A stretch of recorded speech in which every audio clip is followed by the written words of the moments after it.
yo. Welcome to Pitch Report. I'm Mario. And this is Mr. Leo. Mr. Leo, not Amilcar. Thanks, Leo, for joining us today. We have the pleasure of having our good friend and longtime listener. How are you today? I'm doing good. Thanks for having me. I'm a good sub for Amilcar for sure. I think we're upgrading this podcast as of today. Oh, without a doubt. And without a doubt, we're upgrading. But don't worry to all our listeners. Mr. Leo still has bad taste in Spanish football, just like Amilcar. I don't know about that. That is something we have in common with we had to say big, Madrid fans here. Yeah, we had to stay true to Amilcar and replace him with another fellow Real Madrid fan. Yeah, I mean, there's more of us probably than Barça fans. I think it depends on when you grew up watching like soccer. Oh. It depends on the country, I guess. Like I feel like my dad's age, Real Madrid because Hugo Sanchez. I feel like some people my age, Barcelona because Rafa Marquez. But yeah, I would maybe argue that Real Madrid might have slightly more fans worldwide. Yeah, I would agree. Definitely, like with I guess like growing up Mexican or whatever, you would definitely see Hugo Sanchez or Rafa Marquez like a lot more and be like a straight up Barca fan for sure because of that. Yeah, that's what ended up doing it for me, just like Rafa Marquez when I was growing up. But yeah, we're super happy to have you today. Amilcar is in Japan, so with time zones, we could not make it work. But more than anything, I think he just had to get away after some of the Champions League results. We're going to get into that a little bit later. But first, we're going to cover San Diego FC, who also did not have a result we wanted. They faced and lost against the Colorado Rapids 3-2 in Colorado. Not the best weekend for one San Diego team playing against a Colorado team, but the Padres, they're killing it right now. Yeah, Padres, not even a run allowed. No, a complete 3-game shutout and sweep, obviously, which is insane. 34 innings. I don't know how long they went into the Cubs game before allowing a run, but I think they went. We were up 6-3. They were like. So they went over 34 innings without a single run allowed at Petco. So that was pretty impressive. Exciting. But yeah, like you were saying, loss on the road against the Rapids, kind of upsetting. I think they could have, just by watching some of the highlights and a little bit of the game, I think they could have done a lot better. I don't think the score definitely reflects completely what happened, but kind of is what it is. Yeah, I agree. I think both sides had plenty of opportunities. Colorado at the beginning had some really clear chances where it was just, I don't even know like how the ball did not go in. It looked like it was just scrambling, people jumping all over each other and the ball not going in. Yeah. Eventually, like it was a similar play that led to the first penalty that Colorado scored, which also will do a sidestep to our San Diego FC first. San Diego had their first penalty conceded. It was scored by Dorde Mihalovic. I'm so sorry if I mispronounced that. You might have butchered that. Yeah, just a bit. But I was going to say Luca de la Torre. Siri Dos Santos got a piece of it. He almost had it, honestly. It went right below him. He had like a pretty good save right before that too. But yeah, it was pretty frustrating. Like you were saying, like the ball just kind of kept bouncing around the box. Like the minutes before that, it was kind of like watching almost like a FIFA game, where it's just like like just bouncing around and the ball getting lost. But I think it was pretty frustrating to watch them. Like they kind of keep doing the same mistakes of like trying to come out of the box playing or coming out of the back playing the ball on the ground instead of just clearing it, and that's kind of what cost them to cost that foul and obviously getting scored on. Yeah, absolutely. And I completely agree. Amilcar and I even talked about it, I believe, last week, how we just don't really seem to change it up. Regardless of if we're up, we keep doing that. That works a little bit more if you're trying to control the pace of the game. But we weren't losing at the time, but it clearly wasn't working because we got ourselves into a lot of trouble. And we got lucky the first two times where it didn't lead to a goal, but eventually it led to the penalty. And it didn't really seem to change that much throughout the game. I would say we still No. kind of stuck to it. So I think we might need to develop some of our gameplay, get a little bit more creative. We talked about how Colorado was actually a better team compared to some of the teams that we've played currently, based on the rankings. Going into the game, they were one of the teams that was in playoff contention. They were, I think, eighth or ninth. After the win, they're even with us with 14 points. On goal difference, we're still ahead of them, so we're technically third and they're sixth. But it's one of the few teams that we've played that, as of now, would make the playoffs. The other one would be Austin, which has also beat us basically. Other than Yeah. that, oh, actually LAFC too. They're not far behind Austin, so we'd Yeah. be one of the other teams that would be in the playoffs right now. But I think we're having tougher competition now, so we'll see how San Diego can do against these other teams. Yeah, definitely. Colorado was definitely pressing up. You could tell it was a very different match than against the Sounders, right? Like there was a whole lot more pressure. Like they didn't have that liberty to play as much or play out the back as easily as they usually do. They're a very good team at like trying to keep that tiki taka type style, but yeah, they just need to, I think, clear the ball in some of these situations, especially early on like that. It's just kind of why put yourself at risk. Yeah, I agree. And you bring up the tiki taka. We've kind of gotten used to it, especially at home. And San Diego has felt very comfortable when they're at Snapdragon. They're just controlling the game, having a good time. They're not really rushing passes. And I think it's what ended up kind of like biting us in the ass this time. Colorado was, on the contrary, really quick down the middle. They moved it to the final third really quickly and were countering really fast. That's how they had a lot of good opportunities early on. They were a lot faster, especially in the final third. And that's something that I would like to see change a little bit for the team. Like you said, clearing it down the middle just a little bit faster, showing a little bit more of, I guess, urgency. Yeah. Uh, but all in all, I think San Diego gave a pretty good game. It was a 3-2 score, so it was still like an interesting game to watch, I would say. Yeah, Uh, 100%. did you feel like the momentum like shifted, or how do you feel like the energy, or do you think maybe the altitude in Colorado played a factor? It didn't, Any? sorry, go ahead. Oh no, go ahead. I don't. It didn't seem to me like the altitude really played that big of a deal with them. Just like the cold didn't when they. I think it was they visited Real Salt Lake or New Yeah, Mexico. Salt Lake. Yeah. Yeah. But they definitely didn't seem like they were gassed at all. But yeah, like they played really well, and the momentum shifted a couple times. I think more so in the second half. You saw Chucky right off the rips, like take a good long shot. They Oh, finally that was so cool. It hit yeah, the back of the net. yeah. It looked like it went in for a moment. Yeah, so it's kind of nice to see that, like, because they do the same, right? Tiki taka, try to like get the ball all the way in the box, and I think they gotta start taking some of these long shots, so like maybe the opponent kind of backs off a little bit, and they could try and play the ball in. But I think they took a couple that were really good, well taken long shots, like especially that Chucky Lozano, like you said, it looked like it was in. And I got excited. I was like, "Oh, Chucky finally taking some chances," you know? Me too. That one looked really nice, especially because he like in the replay or even on TV, like it hits the net, so it looked Yeah. like a goal. It was really cool. But to that point, our two goals that we did score were kind of outside the box from a little bit further. We had Luca de la Torre scoring like a screamer right at the beginning of the second Yeah, half. great goal. That was really cool. It got us right into the game right away. We're like, all right, we're back in this. And I think it's something that San Diego showed. They've shown a lot of heart. They like get back in the game quickly. Unfortunately, that feeling didn't last long because Colorado, with Darren Yapi, scored right away on the 53rd minute. So again, we were trailing once again, and then they kind of put us out of the game in a sense in the 60th when they had the 3-1 at the time.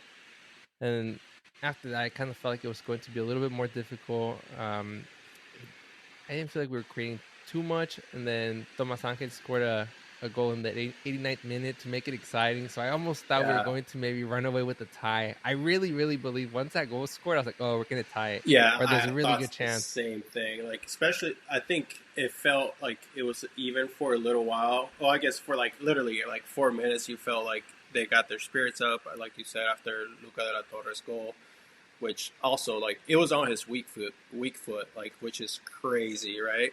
That was such a Yeah, it great was goal. so nice. But Yeah.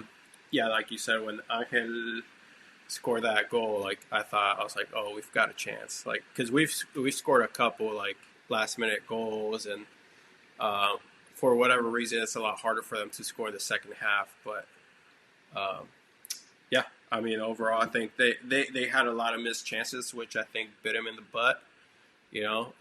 But like Carey had a huge miss in the first half. Dreher had Oh, a yeah. couple other ones. Dreher, I think he had two in the second half also that should have been put away. But like we've been saying, or like you and Amilcar have been saying, and like I totally agree. Like that last quarter, like final touch, final pass, has been like kind of killing us. Like where we could have like tied or won games because of those small Yeah, I chances. totally agree. Amilcar especially said it last week. He's like, yeah, I want us to see us finishing more often. I think I told him, hey, Amilcar, we were up 3-0. Like, maybe we're asking too much. But, hey, he was completely right. It definitely came to hurt us.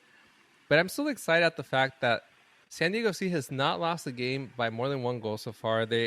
Every game they've played in has been a competitive game, at least by the scoreline. And it always feels like they're somewhat in it. This game, from when it was 3-1, it kind of felt like that wasn't going to happen, but they made it exciting at the end. So I want to credit the team.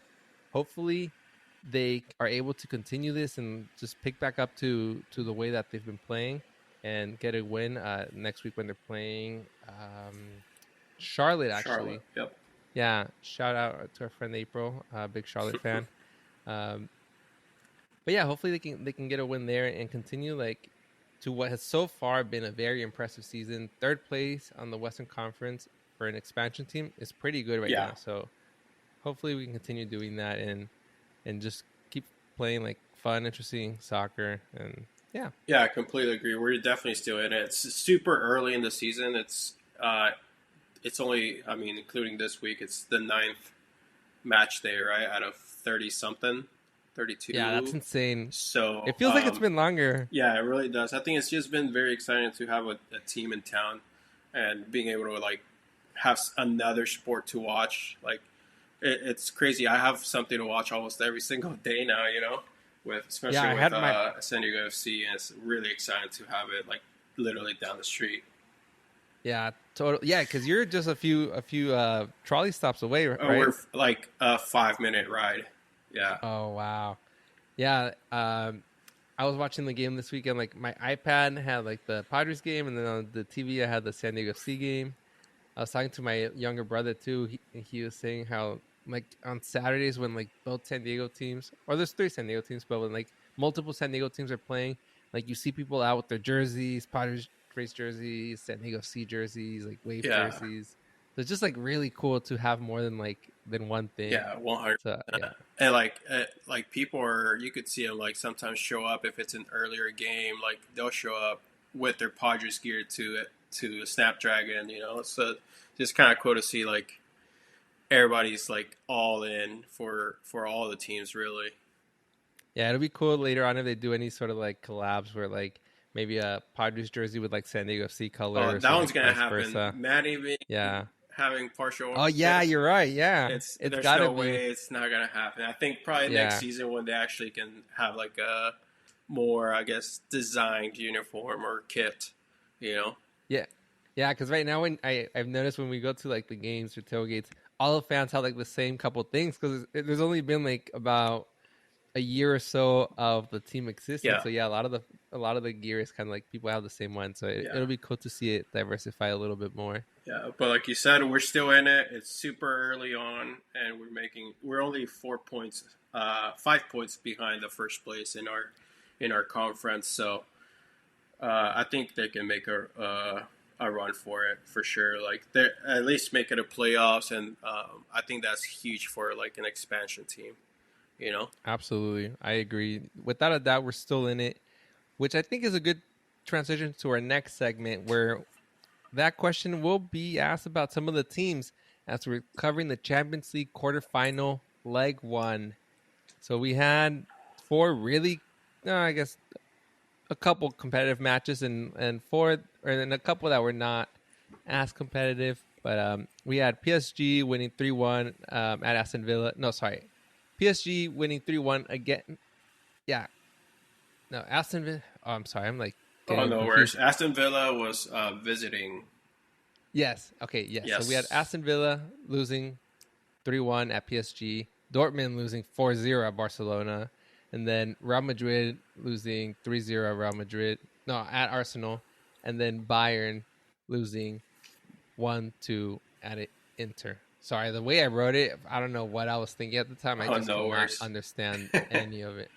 Yeah. So yeah, all the away teams. Oh no, not all the away teams, but a couple of the away teams all won. Barca won.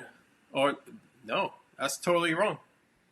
See, now So yeah, no. Inter was the the only away team, and they won. And then all the other home teams actually won, which is good for them. Obviously, you want to win at home, especially with some of the score lines. Um, Especially Barca scoring four at home, PSG scoring three, and then the bummer of Madrid conceding three at the Emirates. I think we have a lot to talk about for all the games. I want to leave the Arsenal Real Madrid game for the end, but maybe we can start with the Barcelona game.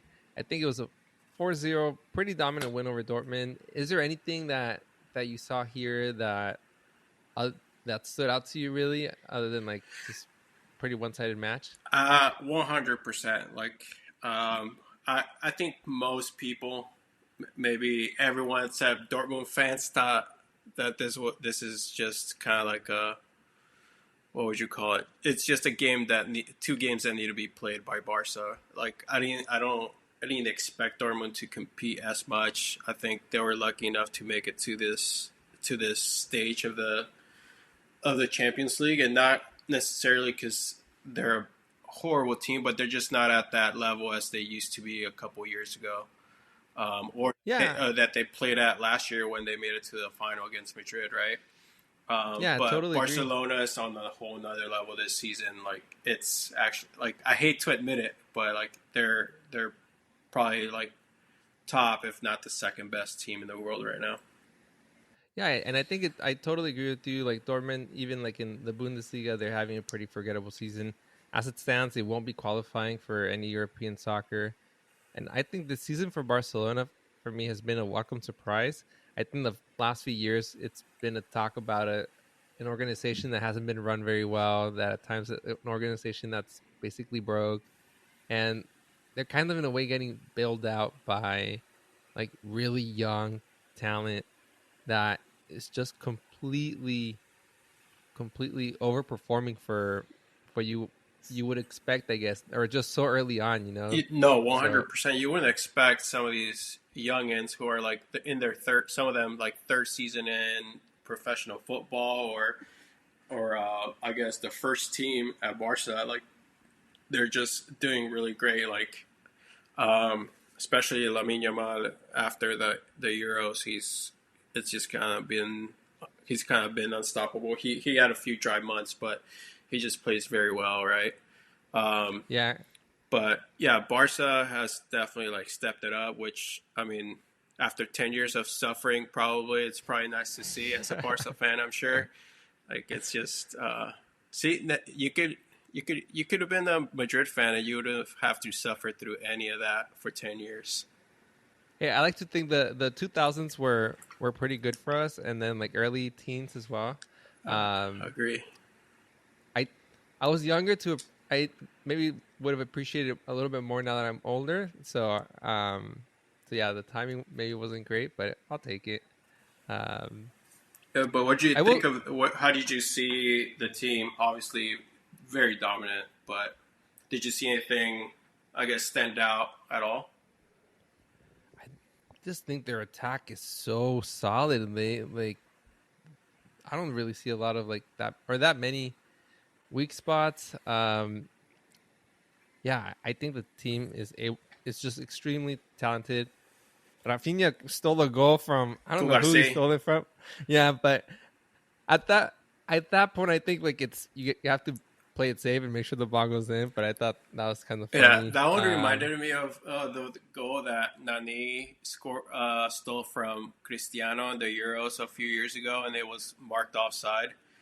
I don't know if he chipped it Oh, over the keeper, and then Nani came in and he tapped it in to basically the same thing, like make sure to like it goes in, and he was called offside, and then it would have been a Ronaldo hat trick, but yeah, and we know Ronaldo cares about those, so that's the one person you probably do not want to do yeah. that to. But yeah, it would have been Cubarsi's first Champions League goal, and I think his first Barcelona goal. It would have been, which I mean, what better plays in the Champions League? Yeah, but hopefully we'll get a chance at the semifinals at another one, but we'll Yeah, see. I think my final thoughts on Barcelona is that I really think they're the team that can make it to the final from that group of where they're currently at. Assuming they go through to the next leg, they'd play Inter or Bayern, and I just really think the way this offense is going, I think they'll make it there. yeah, I It, can't see them being.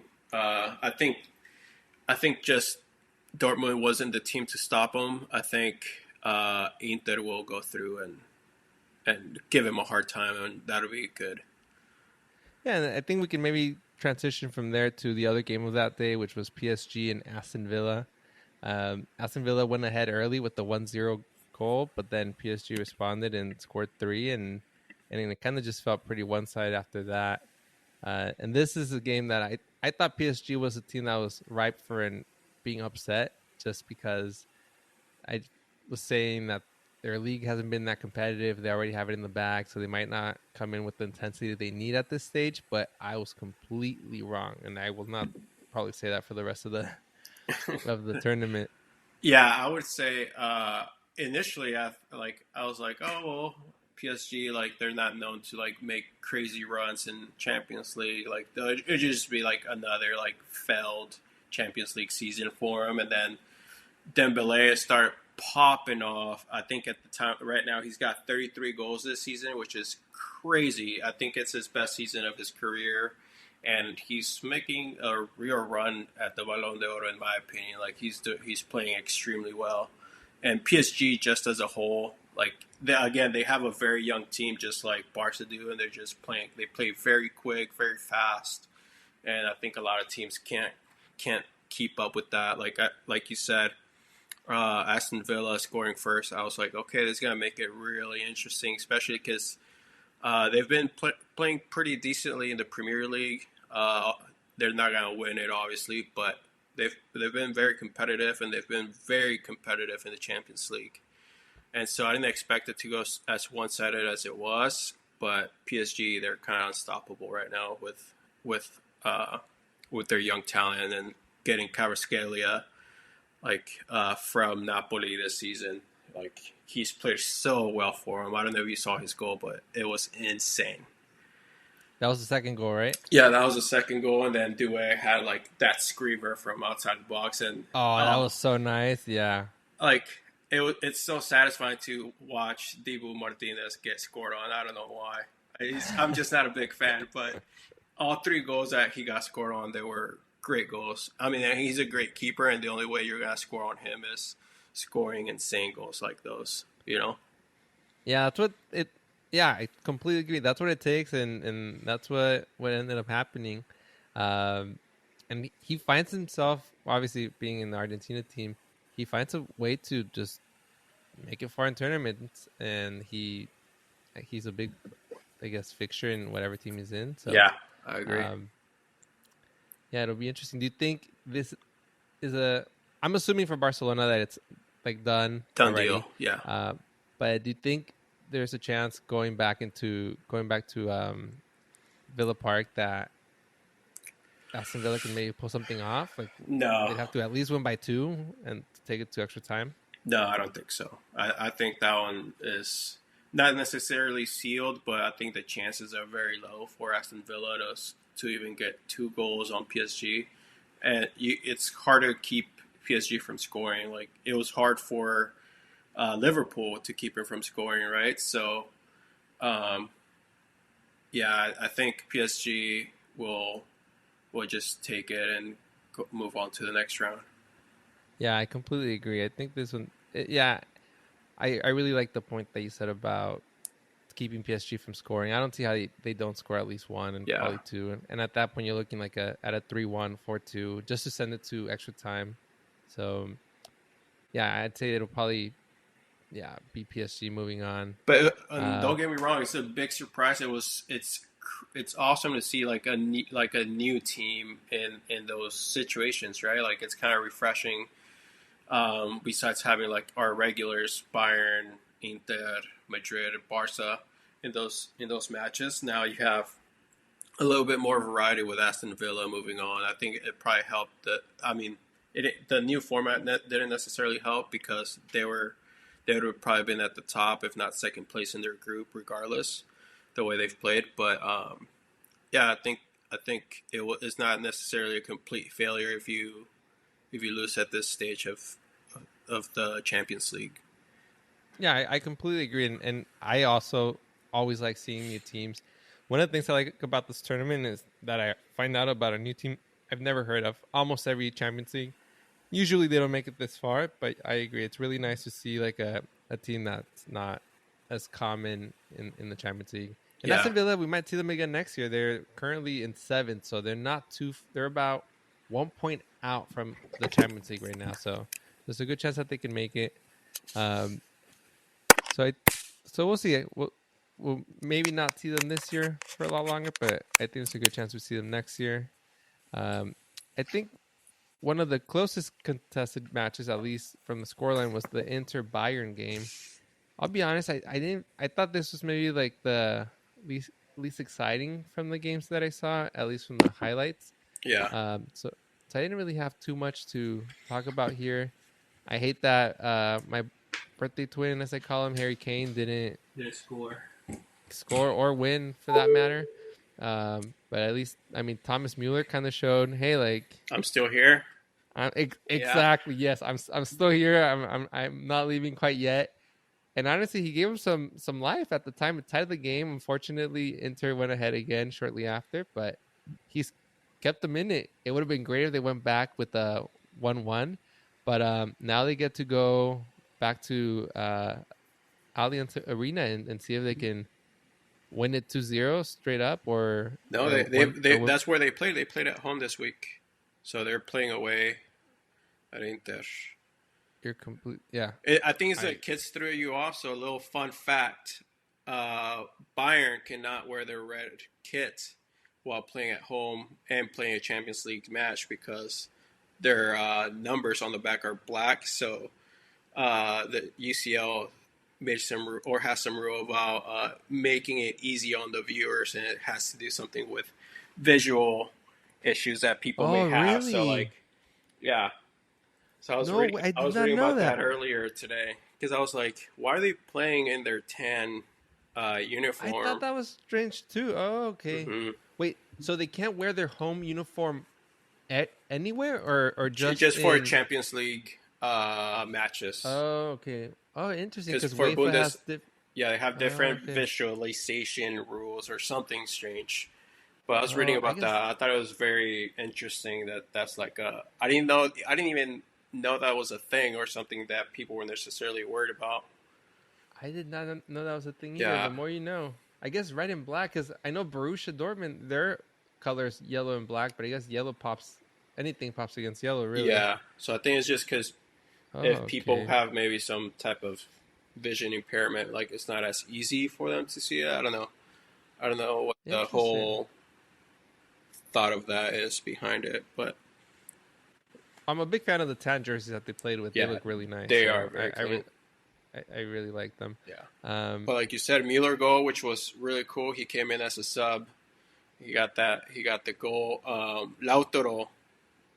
Lautaro, sorry, dude, his goal, like That that's so ballsy to do that, like to go off the like outside of your foot, like a little trivela with so so like smart though. yeah, So smart. We see how many times do we see someone take the extra touch and then they just miss the opportunity. Just like very high IQ goal. I feel yeah, like when I was watching, I didn't even know how that happened because like it just seemed it looks unnatural, like in a yeah. real play. It literally Such a floated smart into goal. the corner, and I think it's something like they didn't expect. They probably expected him to like just straight up like launch into like the left hand corner or like take that extra touch or take it on his weak foot. And he just took it first first try and off his the tres Yeah, dedos, you know, like perfect.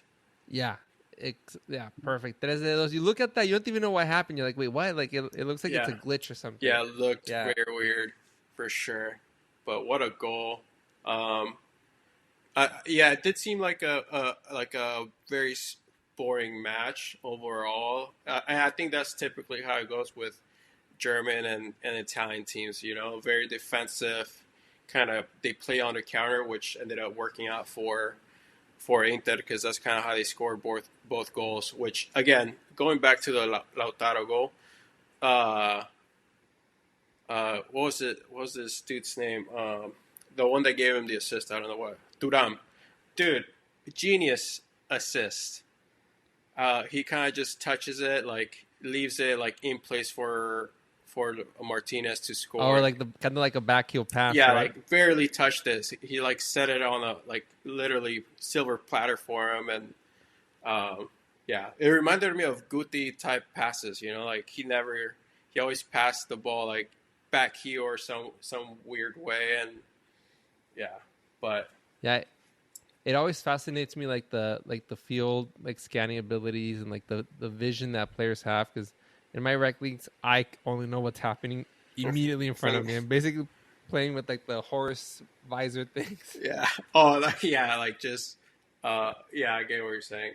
Dude, I used to think that I was that good where I knew what was going on like on the field when I used to play because I consider myself a good midfielder, but dude, there's zero chance I would survive in a professional match. Yeah.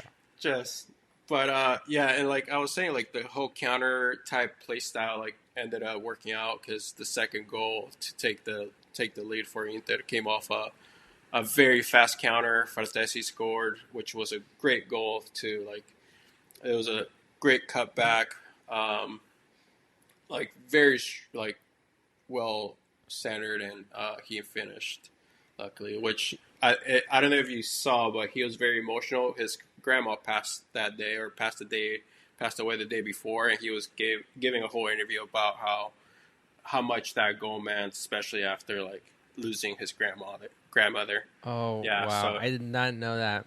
Oh man, that's one of the beautiful things about sports. Like some of these things you really can't make them up. yeah, But like it was perfectly. It was almost like a script, you know, like yeah, late goal to take the lead away after like a at this stage of tragedy. the Champions League, Yeah, yeah. Oh wow. So this is a game where I have Bayern going through before, and I still think that they're going to pull something off. Um, I believe Harry Kane's going to come through.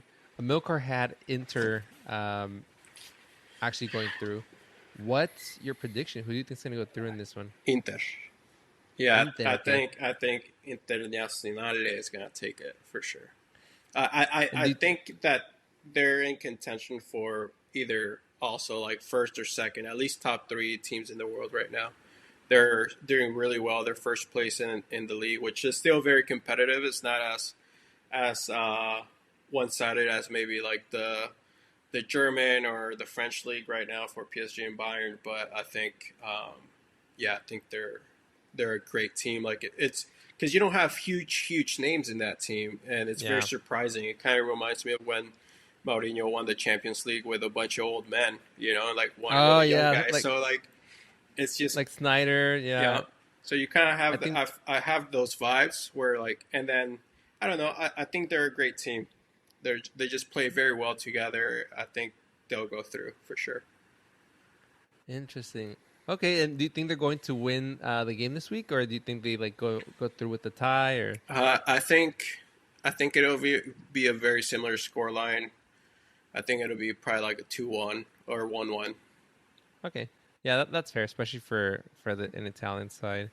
Okay, then that brings us to like I think the game closest to your heart. It's the Arsenal Real Madrid game. Um, it was a 3-0 win for Real Madrid, and it was the last time these teams played each other at this stage in the Champions League. It was Arsenal ended up going through actually. Yeah, But with a TT goal. I think. oh really? Yep. Yeah. Oh, you have good memories. Well, Um, I watched a lot of highlights recently, but yeah, he was It was funny. He was talking about it in the pregame because last time, I think all the times they faced each other in Champions Leagues, Real Madrid has not won one. It's either been a tie or like it was like a 1-0 loss against Arsenal, DT scoring that goal, and then a 0-0 tie. And oh I wow. think those are the only times, like at least that I could remember that I saw that they faced each other. Wow. And so this matchup had a similar result where Yep. Arsenal ended up, or Real Madrid was not able to win. But I mean, I think Declan Rice was like unreal from the free kick. Yeah. But what were your thoughts in general about this game? I thought that initially, like the beginning of the game, it was kind of like very. It was funny. Like when I was watching SDFC game, it was very similar. Like the first few, it was like watching a pinball machine in the box. It's like the ball bouncing around. It's very stressful, especially with a Champions League game. Um, but after that, kind of like the initial rush of Arsenal pressing Madrid had some very good chances. They had one where I think Vinny should have passed the ball a little bit quicker to Mbappe. He was making a run down the middle, and like I think literally like a second or two sooner, I think he would have scored. But yeah, we missed a lot of chances in the first half, first 30 minutes, and then after that, it was all Arsenal. Really, like very clearly, Arsenal was very dominant. Like, and not to take credit away from them, like Madrid played horrible defense. Like they couldn't make more than 3 or 4 passes in a row before giving up the ball. So, yeah, Arsenal played well. I think they were lucky enough for it to not be more than 3 goals. Really, I think Bellingham said the exact same thing. He was like, "We were lucky; it was just 3, or else like it could have easily been more." I completely agree. That's a really good point. And one of the like takeaways I had was even though the scoreline would not suggest it, Courtois had a pretty good game. Oh, He dude, he was I think he once again like shows that he's the best keeper in the world, and back to like the similar point with like the goals they scored against Emi Martinez. Like you have to score these type of goals against these keepers, like especially Courtois. Like all 3 yeah. goals were golazos, dude, and that like if they were a little bit off, where like he would have probably saved them, you know. Yeah, you can't take anything away from him. Like any one of like all the goals, like all 3 of them. Yeah, completely agree. All 3 goals were golazos. They were just perfect, honestly, perfectly So, struck. how would you rank them then? What was your favorite between the 3 goals? None of them were my favorite, but Okay, I should have from reworded that. but Okay, from a objective standpoint, I think everyone or most people would agree the second free kick of Declan Rice, it was probably the best one. Like it's up, he shot it literally at Courtois' post, like that's his post, you know, and he scored it like perfect, like upper 90, and the next one would be his other free kick, which yeah, he bent it like Beckham for sure. They like it was like 3 or 4 feet off the goal, and it curved back in, and then the center mid / striker Miguel Merino scored a really nice one, like first touch goal. You know, like which is crazy. He's a goal scorer and he's a center midfielder, dude. That insane. was such a cool goal too. And I feel like obviously Declan Rice stole the show, but that was such a good goal, and it just really caught Courtois like off balance. Even then, he responded really quickly, but just the way it was struck and Yeah, opposite side, it because he's was making that amazing. move towards the center of the goal, and he struck it perfectly, like the side that he's running away from. So like all that momentum is very hard to make that save. But Yeah, yeah, like, but it's just crazy. Like it was funny to see. Like I saw some fun fact. Or I guess you could call it fun, but like Declan Rice had not scored a free kick in like 400 games, and he scores two in one match. Like which very few people have done in the Champions League. I think it was like the list is like Rivaldo, Cristiano, Neymar, and a couple other um, players, great players. I'm probably leaving out, but like just crazy names to be listed next to, you know? yeah, they were just amazing. I actually liked the first one better. It kind of reminded me of the Roberto Yep. Carlos kick. Not as impressive because that one just the curve seems to go like Oh, dude, it goes to the like next block over and then comes yeah, back. Yeah. yeah, basically. So that curve is insane, and he hit it with like tres dedos. So it was just like and the power that had. But I like the curve element of that one. But yeah, they were both amazing goals. So a 3-0, Real Madrid has never done like come back from a 3-0 down in Champions League at this stage, but they've basically come back from any other scenario you can think of. Yes. Basically, it is Actually, Real Madrid. actually, they have can't come back from a 3 goal deficit. They actually came back from, yeah, it was very long ago, very different Oh, scenario. really? 1976. They came, Oh, how did I forget yeah, 1976? how could you not Okay. know, dude? But like it was funny. I was like looking up. I was like, I was just wondering like all their comebacks, and obviously we know like the one against Bayern, Man City this year, Man City a couple years ago, PSG. But their biggest one was they lost 4-0 in the first leg against Derby County, which is like now they're like a second or third division English team, and then they came back and won 5-1 in the second leg. Oh, wow. Yeah. So so this is back when it was like the European Cup, basically. Yeah, I think so. I think that's when it was like the European Cup. Yeah. Wow. So then, do you think Real Madrid's going to be able to pull it off for a Yes. second time? Okay. All right. So are you saying that because you're a Real Madrid fan, or are you saying that because like you saw something that you think it's going to happen different? They're going to be at Bernabeu. Like, Yeah. So what? that's one of the biggest things, right? Bernabeu being at home, like you'll see very little Arsenal fans. Like there's like it's a heavy, probably very tough place to play. Yeah, Obviously the absolutely. Emirates was definitely a tough place to play at away, but Bernabeu is just a different animal in my opinion. But what I saw like instantly, like right after the match, like players taking responsibility and the positivity right after. They're like we got it. Like if there's a team that can do it, it's Madrid, and I don't think you can count them out regardless of who you are. Like you could be the most hardcore Barca or Madrid hater or Barca fan or like Madrid hater, and you can't count out Madrid just because of what they've shown in the past. Like they've came back like against Liverpool, like they came back against Man City this year, like with a hat trick from Mbappe.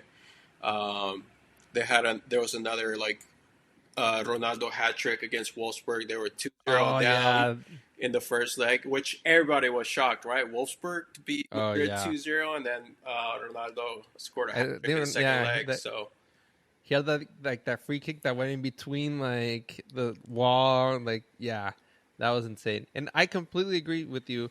As like not a Real Madrid fan, I think anyone that's bet against Real Madrid in like recent memory in the Champions League has ended up losing because they somehow find the way to win. yeah. So if there's a team that's proven it and recently, for sure Real Madrid. I Uh, think 3-0 might be a little too hard this time around. I do think, but again, I'll stick to the fact that if anyone's bet against them, they've ended up losing. So it'll be pretty interesting to see what ends up happening come Wednesday. yeah, I agree. Like 3-0 is gonna be very tough. I think it's got to be one of those matches where you score in the first 10 minutes. Like they got to at least score like 2 goals in the first half. So and okay, yeah, to get back into the game Mm-hmm. and do you think this is going to be a game that they go through in 90 minutes, or is this going to go to overtime? Oof, I think I think it'll go into overtime. Yeah, I think yeah, it'll be a very hard fought match. Like again, I think they gotta step it up because they cannot play the way they played in the first leg. I think they gotta be very similar to playing with the same intensity as they played Man City in the second leg in the last round.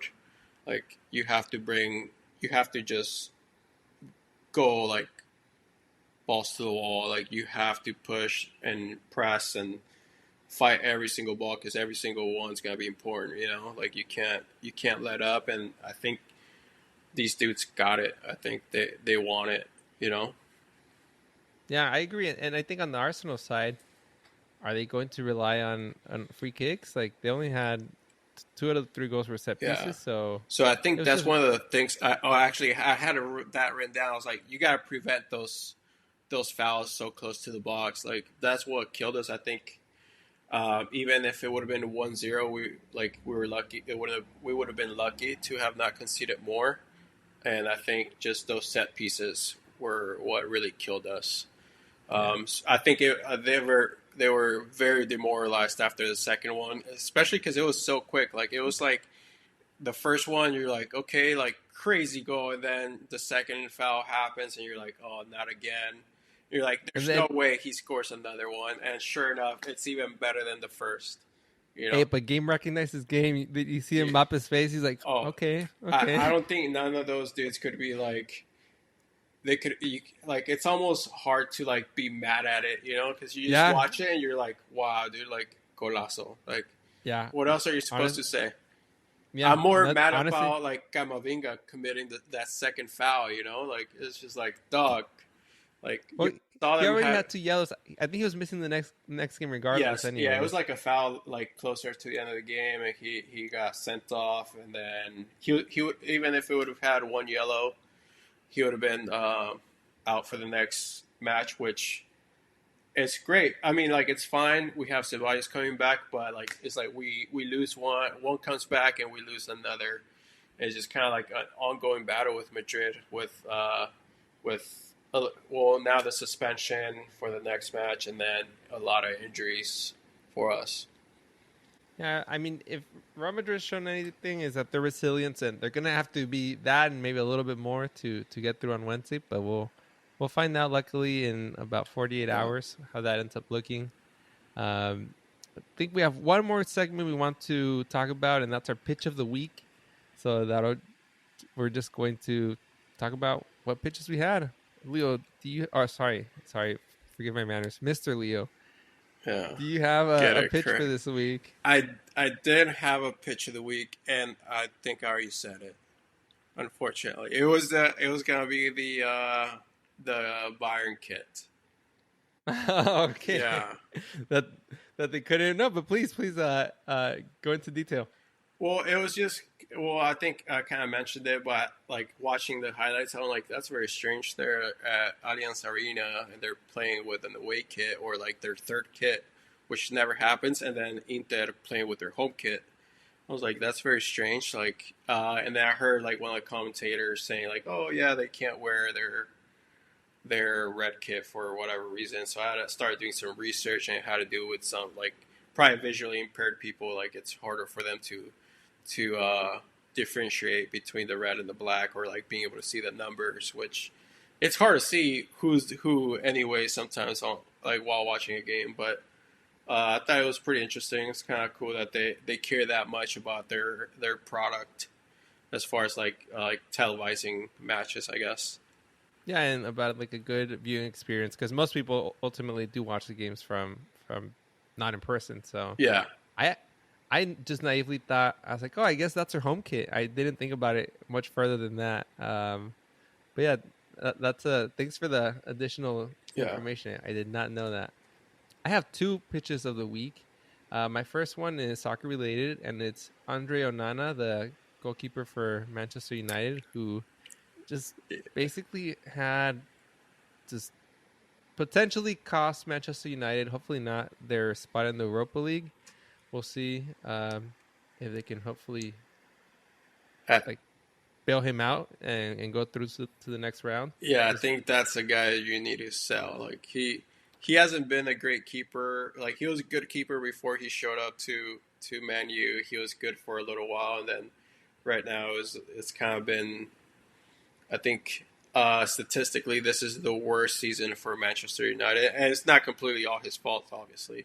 Like, Yeah, it's a whole team, but like just having that security back there probably helps a lot. And then I don't know if you saw he was having a little like back and forth with Matic before the Lyon match. Oh, And he did it. He did talk shit. Matic did say that he was the worst Manchester United keeper. Yeah. Hey, I mean, if someone says that about me too, like, I'd be pretty upset too. Even if it's true, like, I don't feel like you got to back yourself. Yeah. So, how many goals do you think you would get scored on if you played a whole professional match? oh my gosh, Like depends. how long do you think you could survive as a goalkeeper? Depends how good the defense is, dude. The thing is, even the like semi-routine saves are incredibly hard to work, like, or to stop. Your footwork, the way your body moves, like, you could even say like the Onana goal, the second one, like it bounced off him. It was a bad bounce, and that's considered an error, but that's super hard to do. Yeah. So honestly, like, probably first shot, because they also kick it so hard at you, dude. Yeah, I think. I would not survive. I'd probably move out of the way instead. Yeah, maybe if they hit it on me, I would just try to like knuckle it. Yeah. Maybe. I think even one like ball that just kind of comes at me bouncing, I might make a mistake. I was always the worst keeper. Like whenever like our goalkeeper would get injured or get sent off, like when I would play Sunday League, and it's like, who's the next dude up? I was like, I guess me. I was like, good luck, dudes. Like, we're screwed. Yeah, I would definitely not do very well in that. I have one more pitch for the week, and it is the MLB Power Rankings. Whoever their admin is, put the Dodgers as number 1. They need to be fired. But they went 16-0, or sorry, not 16-0. They lost. They got shut out 16-0. 16-0. Yep. At Dodger Stadium. I believe they've won 3 of their last 9 games. Yet they're somehow first place. I almost think that the admin just did that because it generates more clicks and comments on their Instagram page. I completely think that MLB loves the Dodgers no matter what. Yeah, it was completely like, I don't even know if they did a post about the Dodgers getting shut out 16-0. They did, but it was just like one of those like really quick, like basic. It's not like as, because every time they win, there's like 5 or 6 posts in a row. Yeah, they're like shoving you Shohei Ohtani down your throat. Like, yeah, and then they lost, and it's already lost. Like, it's already lost in all their posts. Like it, you know. Yeah, so that's my pitch of the week. I guess new pitch of the week for me. I just breaking news: Padres are 11-0 at home. So best in franchise history.